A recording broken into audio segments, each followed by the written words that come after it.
अस्सलाम वालेकुम। Asia 41 news के साथ मैं हूं आपकी मेज़बान इरम दानिश। खबर शामिल करते हैं लोधरा से। हमारे ब्यूरो चीफ शाहरुन नारी के मुताबिक थाना कुरैशीवाला पुलिस की बरवक्त कार्रवाई, देवरों का बाबी के बाल काटने और तशद्दुद करने वाले मुल्जिमान गिरफ्तार। पुलिस ने खातून पर तशद्दुद करने और बाल काटने वाले दोनों मुल्जिमान खादिम और फिदा को गिरफ्तार करके मुकदमा दर्ज कर लिया।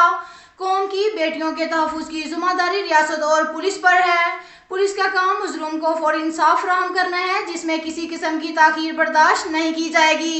ये कहना था DPO अब्दुर्रऊफ बाबर का। अब तक के लिए इतना ही काफ़ी है। मिलते हैं अगले बुलेटिन में, हमारे साथ रहिए।